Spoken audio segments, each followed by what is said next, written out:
Hello everyone, welcome back on Mission Padhai class 9 and 10 YouTube platform.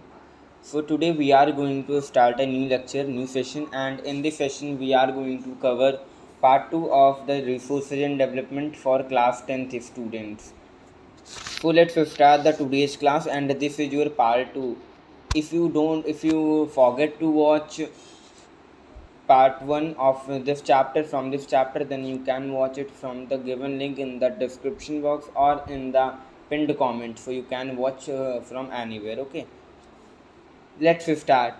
So hard work is the key to success in life. इसी quote के साथ आज हम लोग अपने आज की क्लास की स्टार्ट करते हैं कि परिश्रम अगर आप लोग करेंगे तभी आपको सक्सेस मिलेगी। Because of if you need something then आपको कुछ तो इनपुट देना ही पड़ेगा ना। अगर आपको अच्छा चाहिए देन यू कुछ पाने के लिए कुछ खोना पड़ता है। ये सो इसी कोट के साथ आज हम लोग अपना आज का क्लास स्टार्ट करते हैं। So the very first topic is that we should know that land as a resource. But उससे पहले हम लोगों ने जो एक बार previous lectures में पढ़ा उसको एक बार रिवाइज कर लें कि हम लोगों ने पढ़ा था resources की definition, that what is a resource? Resources are those things which satisfy our needs but they are technologically accessible, economically feasible and culturally acceptable. Then हम लोगों ने classification of resources पढ़ा, resource development. हम लोगों ने जितने भी टॉपिक्स पढ़े हैं उसका डिटेल्ड एक्सप्लेनेशन आपको पार्ट 1 में मिल जाएगा, you can watch. Okay, so land as a resource, let's start the today's class. Land is a natural resource of utmost importance. It supports natural vegetation, wildlife, human life, economic activities, transport and communication system. Land resource, what are land resource? What is land resource? So basically अगर मैं land resources की बात करूँ, so land resources क्या होते हैं? जो हमारे लिए बहुत ही लैंड ज़मीन होता है और ज़मीन जो होता है हमारे लिए बहुत ही ज़्यादा इम्पोर्टेंस रखता है हमारे लाइफ में, क्योंकि हमारे जो डे टू डे एक्टिविटीज़ हो रहे हैं, जितने भी natural vegetation, wild life, human life, economic activities, transportation, communication, जितने भी चीज़ें हो रही हैं किस पे हो रहे हैं? सब लैंड पे तो एक तरीके से निर्भर करता है। So land is very important and utmost importance land resource की अगर हम लोग बात करें, so it is very very important. And land के विदाउट अगर हम लोग सोचें तो लाइफ अगर हम सोचें तो लाइफ एग्जिस्ट नहीं करेगी, बिकॉज ऑफ सारे जितने भी चीज़ें होते हैं सब लैंड पे होते हैं। नेचुरल वेजिटेशन है तो लैंड पे, wild life, human life, economic activities, transport and communication system, so all are depend upon land. Okay, so land resources are very very important and India has under a variety of relief features. India के पास में relief features की अगर बात की जाए, यानी कि mountains, planes, plateaus बहुत ही ज़्यादा तरीके से हैं। अगर मैं बात करूँ तो माउंटेन्स, प्लेट्यूज और प्लेन्स और आइलैंड्स भी हैं। आपको मैंने एक यहाँ पे इमेज दिखाई है जहाँ पर बताया गया कि कितना percentage of the total land India का कितने तरीक़ों में बटा हुआ है, प्लेन्स में कि माउंटेन्स में या प्लेट्यूज़ में। सो हमारा जो प्लेन्स है वो 43% है, माउंटेन्स की बात की जाए so it is 30% and plateaus हमारे इंडिया के पास अप्रॉक्सीमेटली 27% गिवन है। सो ये हमारा एक डेटा जो है गिवन है जिसको आपको I think you learn it, है ना, ये लर्न करने का डेटा है, so you have to learn this data. Then we are going to land utilisation, that what is land utilisation. Land resources are used for the following purposes. अगर land resources की if you talk about land resources, तो land हमारे life में, day to day life में किस तरीके से use किया जाता है, किस तरीके से यूज़ हो रहा है। तो लैंड पे क्या होता है, फॉरेस्ट, हमारा जितने भी ट्रीज़ और नेचुरल वेजिटेशन है, फॉरेस्ट एरिया, सब हमारा लैंड के अंडर आता है। कुछ लैंड ऐसे भी होते हैं जो कि अवेलेबल नहीं होते कल्टीवेशन के लिए, कुछ बैरन लैंड होते हैं। बैरन मतलब क्या होता है? Unfertile land. अगर if you talk about barren land, for unfertile land, unfertile land को क्या कहते हैं? बैरन लैंड कहते हैं। फिर लैंड जो कि नॉन एग्रीकल्चरल यूजेस, यानी कि जिस पे एग्रीकल्चर नहीं हो रहा है। फैलो लैंड्स कुछ होते हैं जिसके बारे में अभी हम लोग पढ़ेंगे। या मैंने एक आपको चार्ट दिया है, that you have to chart, मैंने इसलिए दे दिया है कि जिससे आपको पता रहे कि हमें और क्या क्या पढ़ना है, ठीक है। सो अगर अब मैं बात करूँ that what are the type of land and number of, यहाँ पे बताया गया फैलो लैंड के बारे में। फैलो लैंड यानी कि कौन कौन सा लैंड जो कि एग्रीकल्चर हो रहा है मगर कुछ समय के लिए नहीं हो रहा है, इस तरीके से उसको फैलो लैंड कहते हैं। अगर करंट, इसमें भी 3 का क्लासिफिकेशन है, current fallow, other than current fallow और cultivable wasteland. Current fallow land वो लैंड होता है जो कि जिसपे एग्रीकल्चर 1 साल या 1 साल से कम यानी कि लेस देन 1 ईयर हुआ है, उसको करंट फैलो लैंड कहेंगे।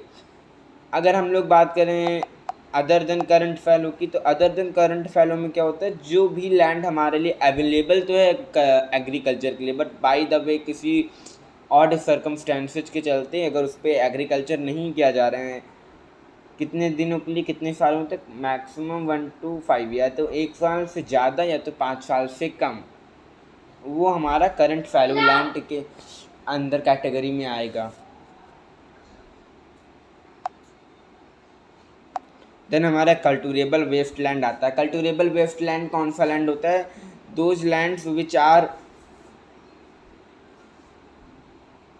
दोज लैंड्स जो हमारा ऐसा लैंड होते हैं जो कि मोर देन 5 ईयर्स यानी कि 5 साल हो गए लेकिन उसके बाद भी उस पर खेती नहीं की जा रही, एग्रीकल्चर नहीं हो रहा है, तो वो कौन सा हमारा लैंड है, कल्टिवेबल वेस्ट लैंड है। देन हमारा ग्रॉस क्रॉप्ड एरिया है। ग्रॉस क्रॉप्ड एरिया क्या होता है, सो ग्रॉस क्रॉप्ड एरिया वो एरिया होता है जो कि नेट सोन एरिया रहता है, जो एरिया हमारा कल्टिवेटेड हो एक बार में हो रहा है साल में, या तो एक बार से मोर देन 1 इन 1, एक साल में 1 या 2 बार हो रहा है कल्टिवेटेड यानी कि उस पर खेती की जा रही है, तो वो हमारा ग्रॉस क्रॉप्ड एरिया कहलाता है। ओके, देन हम लोगों ने एक और नए स्लाइड पे आ चुके हैं। इस स्लाइड में हम बेसिकली शायद आपको ब्लर दिख रहा होगा इमेज, इसमें क्या बताया गया है कि यहाँ पे बताया गया कि जनरल लैंड यूज कैटेगरीज जो भी हैं 1960 to 61 और कैसे यूज लैंड का हो रहा है 2014 to 15, ये आपके एनसीईआरटी रीडर में भी दिया गया है। एनसीईआरटी बुक अगर आप लोग अपना ओपन करेंगे आपको मिल जाएगा, तो आप लोग उसमें इसको देख सकते हैं जो डेटा मैंने अटैच किया। ओके, देन हम लोग अब फॉरेस्ट एरिया की तरफ पढ़ते हैं, जो कि हमने लैंड यूटिलाइजेशन में हमने बताया था कि कुछ क्लासिफिकेशंस दिए गए हैं। So what is forest area, so forest area की अगर बात की जाए तो फॉरेस्ट एरिया बहुत ही ज़्यादा एसेंशियल माना गया है, क्योंकि ये जो हमारा है इकोलॉजिकल बैलेंस को मेंटेन करता है। किस चीज़ को, विच व्हाट इट मेंटेन्स, ये हमारा इकोलॉजिकल फॉरेस्ट एरिया अगर बात की जाए, फॉरेस्ट एरिया बहुत ही ज़्यादा इंपॉर्टेंस रखता है अपने आप में, क्योंकि ये इकोलॉजिकल बैलेंस को हमारे मेंटेन रखता है। जितनी भी लाइवलीहुड होती हैं क्या इस पर डिपेंड आउट करती हैं, ठीक है, क्योंकि इसी हमें अगर कहें हमारा ट्री से हमें वुड मिल रहा है। हालांकि अगर मैं बात करूं तो हम लोगों को डिफॉरेस्टेशन नहीं करना चाहिए, अफॉरेस्टेशन करना चाहिए, और हमें वही अगर पेड़ों को मतलब कि लेना चाहिए जो पेड़ एकदम सूख चुके हैं या अपने आप से उनकी टहनियाँ गिर रही हों, तो वो यूज़ करना चाहिए। ये मैं आपको बता देना चाहता हूँ। थोड़ा सा 2 मिनट के लिए आप समय दे दीजिए। सो हमें फॉरेस्ट एरिया में मैंने क्या बताया कि आप लोगों को वही पेड़ों को इस्तेमाल करना चाहिए जो अगर आपको बाय चांस वुड का ज़रूरत है तो वही ट्रीज का यूज करिए जो कि एकदम सूखे हों, जो सूख चुके हों, ठीक है। देन अब हम लोग लैंड डिग्रेडेशन के बारे में पढ़ेंगे। So what is land degradation. Land degradation मैंने एक अलग से स्लाइड नहीं बनाई, मैं आपको यहीं पे बता दे रहा हूँ लैंड डिग्रेडेशन क्या होता है। सो लैंड डिग्रेडेशन से बेसिकली मतलब होता है कि जो हमारा लैंड होता है वो फर्टाइल ना रह जाए, इनफर्टाइल रहे, यानी कि उस पर खेती ना हो पाए, उस पर एग्रीकल्चर ना हो पाए, वो लैंड डिग्रेड हो जाए, ख़राब हो जाए, ठीक है, तो वो हमारा लैंड डिग्रेडेशन कहलाता है। अब कॉजेस कैसे क्या क्या वजह से लैंड डिग्रेड होता है। सो माइनिंग एंड क्वारिंग, ये बेसिकली हमारा झारखंड, छत्तीसगढ़, मध्य प्रदेश और उड़ीसा में होता है। ओवर इरिगेशन हमारा एक प्रोसेस, एक प्रॉब्लम है जो कि पंजाब, हरियाणा, वेस्टर्न उत्तर प्रदेश में होता है। ओवर ग्रेजिंग में हमारा जैसे कि ओवर ग्रेजिंग में गुजरात, राजस्थान, इन सब जैसे स्टेट्स शामिल हैं, ठीक है। तो इंडस्ट्रियल डेवलपमेंट की बात की जाए तो इन पॉकेट्स ऑल ओवर इंडिया, यानी कि लगभग सारे पूरे भारत में ये प्रॉब्लम है। Then what is land conservation, आखिर में लैंड जो हमारा डिग्रेड हो रहा है तो उसको कंजर्व कैसे किया जाए, व्हाट आर द मेजर्स, कैसे हम लोग लैंड को कंजर्व करें। So land degradation is defined as the reduction और लॉस और द बायोलॉजिकल और economic productivity and complexity of rainfed cropland, irrigated cropland or range pasture, forest or woodlands resulting from natural processes, land uses for other human activity, जहाँ पे basically बताया गया land को कैसे conserve करना है, लैंड कैसे डिग्रेड हो रहा है, उसको मेजर्स क्या हैं, तो यही सब हम लोगों को बारे में बताया गया है. ओके, मेजर्स हम यहाँ पर पढ़ेंगे that what are the measures of land degradation. So measures हमारा लैंड डिग्रेडेशन का है कि हमें एफॉरेस्टेशन करना चाहिए, यानी कि planting of more trees, plantation of trees, हमें प्लांटिंग करना चाहिए, प्लांटेशन करना चाहिए. फिर हमें शेल्टर बेड्स लगाने चाहिए. शेल्टर बेड्स क्या होते हैं अभी आगे आप लोग समझेंगे. हम लोगों को establishment of sand dunes by growing thorny bushes, proper management of waste land का प्रॉपर मैनेजमेंट, प्रॉपर यूज़ करना चाहिए, कंट्रोल करना चाहिए माइनिंग एक्टिविटीज पर, प्रॉपर करना, प्रॉपर डिस्चार्ज करना चाहिए जितने भी इंडस्ट्रियल डिस्पोजल वेस्ट्स हैं. Okay, then finally we are moving on the new topic which is soil as a resource. अब हम लोग किस टॉपिक पर आ चुके हैं, सॉइल एज ए रिसोर्स. तो इस टॉपिक में हम लोग आखिर में क्या पढ़ेंगे, तो हम लोग इस टॉपिक में बेसिकली जनरली पढ़ने वाले हैं कि what is soil, what are the types of soil, what are the classifications of soil and soil erosion, sheet erosion, conservation of soil erosion. So basically these topics are going to be covered in this topic, that it means soil as a resource. Okay, so soil की बात करें तो soil हमारा एक most important renewable natural resource है जो कि हमारा मीडियम है प्लांट ग्रोथ का. सॉइल अगर नहीं रहेगा तो हमारा जो प्लांट ग्रोथ होगा वो नहीं हो पाएगा, क्योंकि सॉइल में इतने मिनरल्स प्रेजेंट होते हैं जो कि हमारे प्लांट की ग्रोथ में हेल्प करते हैं बेसिकली जनरली, और हमारा सपोर्ट करता है different type of living organisms on the earth. Soil हमारा अगर एक लेयर हम सॉइल की बात करें तो बेसिकली 2 से 3 सेंटीमीटर की लेयर अगर सॉइल की बननी होगी तो मिलियंस ऑफ ईयर्स लगेंगे, जो कि हमारा टेम्परेचर चेंज होने की वजह से running water, wind, glaciers activities, इन सभी एक्टिविटीज़ का जो एक कंट्रीब्यूशन होगा उससे हमारा जाके क्या होता है सॉइल का formation of soil will be done. Then parent rock और बेड रॉक जो हमारा climate, vegetation and other forms of life and time are important factors. ये सब हमारे इंपॉर्टेंट फैक्टर्स हैं किसके लिए, फॉर्मेशन ऑफ सॉइल में. केमिकल और ऑर्गेनिक चेंजेस जो कि टेक्स प्लेस होते हैं सॉइल में वो इम्पॉर्टेंट रोल प्ले करते हैं. सॉइल हमारा कंसिस्ट करता है ऑर्गेनिक, ह्यूमस और इनऑर्गेनिक मटेरियल, यानी कि बोथ जो कि ऑर्गेनिक और जो इनऑर्गेनिक है वो दोनों ही चीज़ों को सॉइल हमारा कंटेन करता है. देन अब हम लोग क्या पढ़ेंगे सॉइल के क्लासिफिकेशन, टाइप्स ऑफ सॉइल्स के बारे में. सो classification of soils, we are going to know about classification of soils. तो क्लासिफिकेशन में हम लोगों को क्या कितने सारे तरीके के सॉइल्स रहेंगे. So let's move ahead. सबसे पहला हमारा जो रहेगा वो हमारा एलुवियल सॉइल रहेगा. The very first one is our alluvial soil. Alluvial soil का क्या मतलब होता है, एलुवियल सॉइल अगर मैं आपको पहले बताऊं तो एलुवियल सॉइल हमारा ऐसा सॉइल है जो मोस्ट ऑफ द पार्ट्स में इंडिया के पाया जाता है. ठीक है, चलिए इसके बारे में पढ़ लेते हैं. द एंटायर नदर प्लेन, यानी कि जितने भी नॉर्थन प्लेन्स हैं, नदर्न प्लेन्स हैं, वो हमारे एलुवियल सॉइल्स में बने हुए हैं. एलुवियल सॉइल हमारा डिपॉजिट होता है 3 इम्पॉर्टेंट हिमालयन रिवर सिस्टम से, इंडस से, गंगा से और ब्रह्मपुत्रा से. इंडस, गंगा एंड ब्रह्मपुत्रा से जो भी अगर रिवर्स का सॉइल हमारा रिवर से जब इम्पॉर्टेंट हिमालयन रिवर सिस्टम से इस सॉइल को फॉर्मेशन होने में, ठीक है, डिपॉजिट होने में. ये हमारा बेसिकली जनरली राजस्थान, गुजरात और ईस्टर्न कोस्टल प्लेन्स में पाया जाता है. पर्टिकुलर ये deltas of the Mahanadi, Godavari और कृष्णा और कावेरी रिवर्स में पाया जाता है. देन एलुवियल सॉइल हमारा कंसिस्ट करता है various proportions of sand, silt and clay, यानी कि इसमें कंकड़, पत्थर, बालू सब चीज़ मौजूद रहता है. क्लेई फॉर्म में अगर आप कहें क्लेइश. As we move inland towards the river valley, soil particularly appear to be bigger in size, whereas the upper side of the river valley, the soils are coarse. बड़े होते हैं, कोई छोटे होते हैं, so soils का ऐसा होता है. Alluvial soil में भी classification है. Alluvial soil हमारा 2 types, there are 2 types of alluvial soils. Number 1 is new alluvial which we called as Khadir, and the second one is old alluvial which we called as Bangar. Number 1 हमारा कौन सा soil है? खादर, जिसको हम लोग new alluvial, बांगर को हम लोग ओल्ड एलुवियल सॉइल कहते हैं। तो ये हमारा एलुवियल सॉइल का क्लासिफिकेशन था। ओके, देन बांगर सॉइल और खादर सॉइल के बारे में चलिए जान लेते हैं। सो खादर सॉइल हमारा न्यू एलुवियल होता है, बांगर हमारा ओल्ड एलुवियल होता है। खादर हमारा पाया जाता है bottom of a valley which is flooded each year, जो कि हमारा फ्लड होता है ईच ईयर, ये हमारा बॉटम ऑफ वैली में पाया जाता है। और बांगर हमारा जो कि फाउंड होता है 30 metres above the flood level.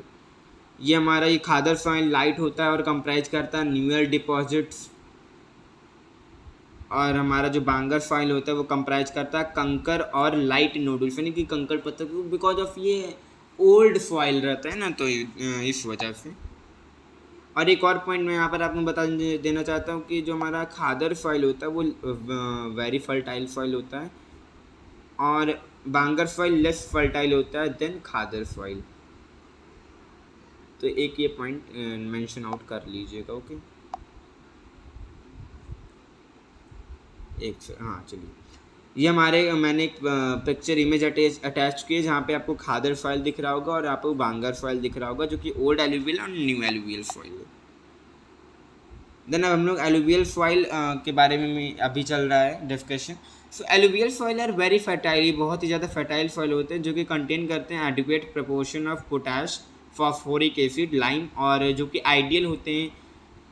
यानी कि इन सॉइल्स में क्या क्या ग्रो हो सकता है? Sugar cane, paddy means you can say that rice, wheat and other cereal and pulse crops, जितने भी सीरियल और पल्स क्रॉप्स होते हैं वो भी हमारे एलुवियल सॉइल में क्या होते हैं? ग्रो करते हैं, ग्रोथ होती है।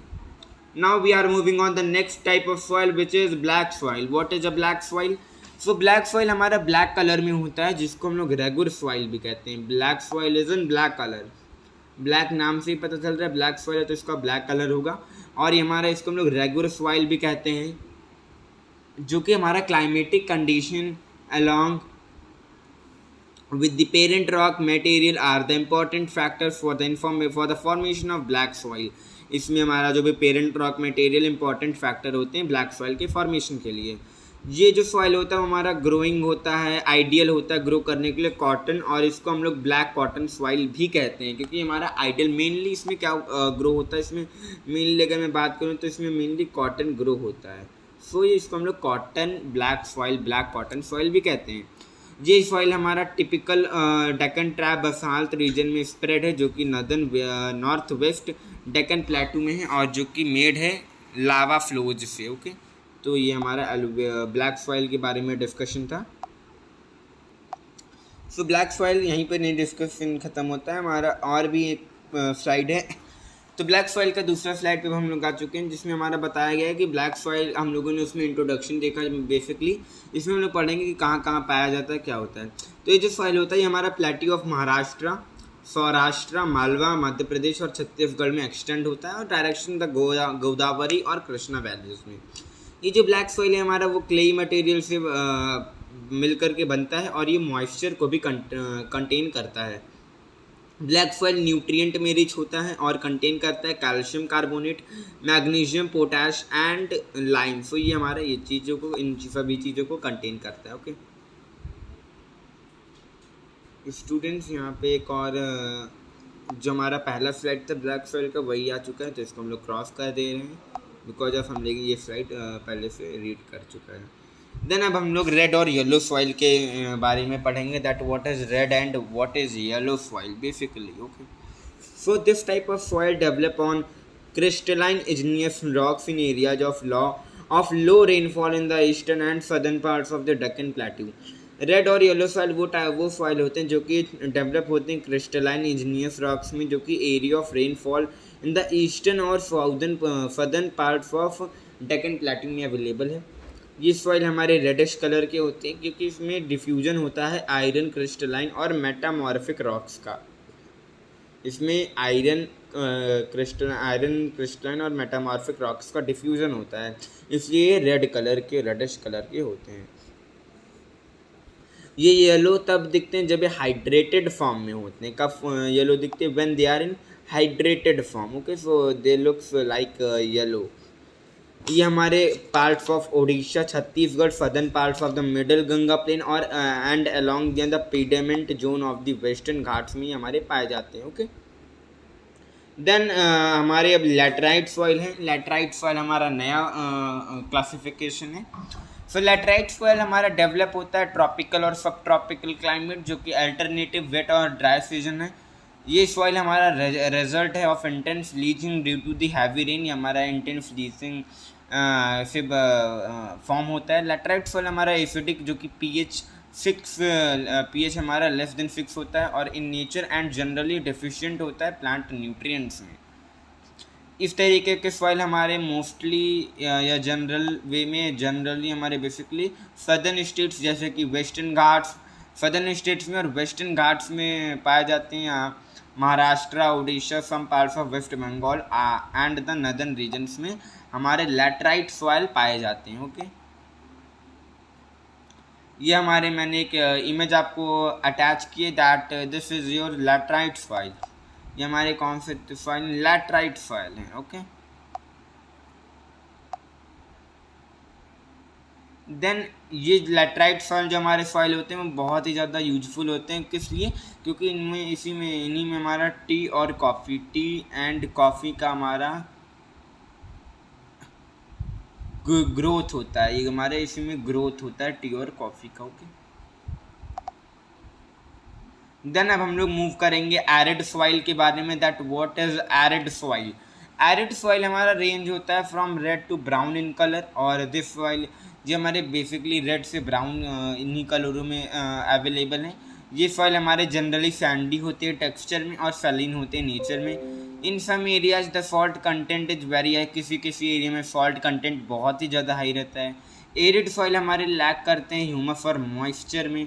जो लोअर हॉरिजन्स होता है सॉइल का वो ऑक्यूपाइड होता है कंकर से, क्योंकि इनमें इंक्रीजिंग कैल्शियम कंटेंट डाउनवर्ड्स में प्रेजेंट रहता है। और जो कंकल लेयर होता है फॉर्मेशन का bottom horizons restrict the infiltration of water. Okay, then अब हम लोग forest soil, that water forest soil, यहाँ पे देखिए मैथ्स का मैंने कैलकुलेशन में से दे दिया था। फॉरेस्ट सॉइल के बारे में अब हम लोग रीड करेंगे, that what is forest SOIL soil. तो ये हमारे बेसिकली हिली और माउंटेनियस एरियाज में पाए जाते हैं। ये हमारे टेक्सचर इसमें लोमी और सिल्टी होता है वैली स्लाइड्स पर, और कोर्स ग्रेन्ड रहता है अपर स्लोप्स पर। In the snow covered areas of the Himalayas these soils experience denudation and are acidic with low humus content. The soil is fertile on the rivers, terraces and alluvial fans. ये हमारे hilly areas पे पाए जाते हैं क्योंकि basically forest soils हैं। तो forest soils हमारे जनरल वे में हिली और माउंटेनियस एरियाज में पाए जाते हैं। ओके, ह्यूमस कंटेंट लो रहता है, फर्टाइल होते हैं रिवर, टेरेस और एलुवियल फैंस। ओके, देन हमारा क्लासिफिकेशन ऑफ सॉइल की अगर मैं बात करूं, then it is over now. हमारा classification of soil is over. अब हम लोग नए टॉपिक की तरफ बढ़े। नए टॉपिक में हमारा क्या है? Soil erosion. That what is soil erosion? Basically आप लोग 8th 7th 6th क्लास में पढ़े ही होंगे। तो जो ऊपरी हमारी सॉइल की लेयर होती है वो अगर रिमूव हो रही होती है उसको हम लोग सॉइल इरोजन कहते हैं। The denudation of the soil cover and the subsequent washing down is described as soil erosion. उसी को हम लोग सॉइल इरोजन कहते हैं, जो हमारा ऊपरी परत हमारे सॉइल का उजड़ता है, खराब होता है। ये बेसिकली हमारे कॉजेस ऑफ सॉइल इरोजन हमारे कैसे होते हैं, यानी कि सॉइल इरोजन। तो ये बेसिकली हमारे कॉज होते हैं डिफॉरेस्टेशन से, ओवर ग्रेजिंग से, कंस्ट्रक्शन से, माइनिंग प्रोसेस से, और भी कई सारे तरीक़ों से हमारा जो सॉइल होता है वो इरोज करता है, यानी कि ख़राब होने लगता है, ओके। एक डिड यू नो एक फैक्ट है, क्या आपको पता है कि जो रनिंग वाटर होता है वो कट करता है थ्रू द क्लेई सॉइल को और बनाता है डीप चैनल्स, जो कि गुलीज जिसको हम लोग कहते हैं, वी कॉल्ड एज गुलीज। जो हमारा लैंड होता है वो अनफिट होता है कल्टीवेशन के लिए और इसको हम लोग बैड लैंड कहते हैं, okay. And these are the facts that you should know. ठीक है, ये सब आपके बुक में ही दिया गया है। दूसरा फैक्ट हमारा है कि वाटर जब फ्लो करता है तो उससे जो हमारा सॉइल जब ख़राब होता है उसको हम लोग क्या कहते हैं, शीट इरोजन, यानी कि शीट इरोजन हम लोग उसको कहते हैं जब व्हेन वाटर फ्लोज। ठीक है, वाटर की वजह से अगर सॉइल हमारा ख़राब हो रहा है। तीसरा, अगर विंड की वजह से हमारा सॉइल ख़राब हो रहा है या wind blows loose soil of flat और स्लोपिंग लैंड, उसको हम लोग विंड इरोजन कहते हैं। अगर विंड के यानी कि धूल जो उड़ रहा है, धूल की वजह से अगर सॉइल जो हमारा है वो, अगर हमारा जो सॉइल है वो अगर हमारा ख़राब हो रहा है तो हमारा वो कौन सा क्या कहलाएगा, वो हमारा विंड इरोजन कहलाएगा। ओके, पर्टिकुलर वो हमारा विंड इरोजन कहलाएगा। Then we are going to know about the different ways for soil conservation। soil erosion हो गया, तो हम लोग आखिर में इसको कैसे कंजर्व करें, कैसे सब होने से बचे।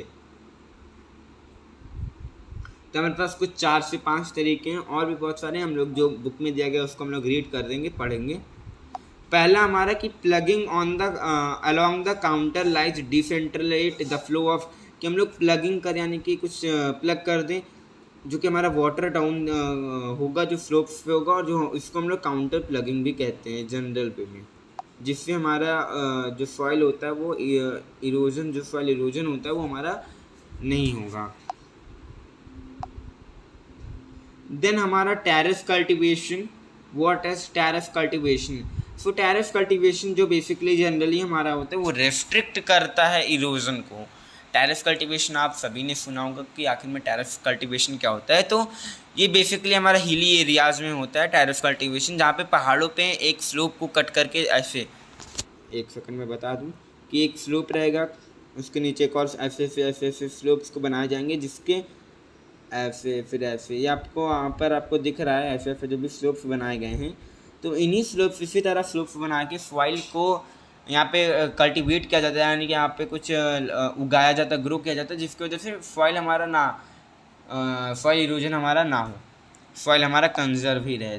कैसे कि यहाँ से जब वाटर फ्लो करेगा तब क्या होगा, यहाँ पे वाटर का जब एक पहले तेज होगा, यानी कि जब बारिश होगी तो तेज से वाटर फ्लो करेगा, फिर आते आते धीरे धीरे वाटर फ्लो का होना धीरे धीरे कम करेगा। तो उससे क्या होगा कि हमारा जो भी सॉइल रहेगा वो हमारा थोड़ा थोड़ा आएगा, मतलब ज़्यादा नुकसान नहीं आएगा सॉइल को। ठीक है, ये बेसिकली टेरेस कल्टीवेशन रेस्ट्रिक्ट करता है इरोजन को। और ये टाइप ऑफ एग्रीकल्चर प्रैक्टिस कहाँ पे होता है? Done in the western and central Himalayas. Central Himalayas और वेस्टर्न हिमालय सेंट्रल और western, central Himalayas and western Himalayas में इस तरीके का कल्टीवेशन किया जाता है, यानी कि टेरेस कल्टीवेशन किया जाता होता है। नया हमारा है स्ट्रिप क्रॉपिंग। स्ट्रिप क्रॉपिंग क्या चीज़ होता है? What is a strip cropping? So जब when a large field is divide, जब एक लार्ज फील्ड को डिवाइड किया जाता है स्ट्रिप में, यानी कि एक, आप लोगों ने सुना होगा स्ट्रिप्स, स्ट्रिप्स मतलब पट्टी, यू कैन से, है ना, एक स्ट्रिप, 2 स्ट्रिप, 3 ऐसे। तो जो स्ट्रिप्स होते हैं, और जो वो स्ट्रिप्स किसके होते हैं? ग्रासेस के होते हैं, घास के होते हैं, जो कि लेफ्ट किया जाता है बिटवीन क्रॉप्स, यानी कि यहाँ पे क्रॉप लगा दी गई। यहाँ पे अब क्या है, मैं जो ग्रीन कलर से कर रहा हूँ वो समझ लीजिएगा क्रॉप है, और जो मैं रेड कलर से कर रहा हूँ वो ग्रास है। तो ये ग्रास, फिर ये ग्रास, तो यानी कि क्रॉप हमारा सुरक्षित है, अगल बगल हमारा क्या है, ग्रास लगा है, तो उससे क्या हो रहा है कि हमारे क्रॉप को भी कुछ नुकसान नहीं पहुँच रहा है। Strips and grass of left to grow between the crops with the then this breaks of the force of the wind। ये हमारा जितना भी विंड इरोजन उससे होगा, यानी कि विंड हमारा जब होगा तो ऊपर ऊपर से क्या होगा, विंड हमारा नीचे तक पहुंच ही नहीं पाएगा, नीचे वाले जहाँ पे क्रॉप लगी है, तो उससे हमारा क्या होगा, सॉइल बच जाएगा। This method is known as strip cropping. जो हमारा विंड का फोर्स होगा तो हमारा विंड का फोर्स जब क्रॉप तक पहुंचेगा नहीं तो हमारा क्रॉप भी नहीं नुकसान होगा, जिससे हमारा जो सॉइल भी इरोजन नहीं होगा, सॉइल इरोजन भी नहीं होगा।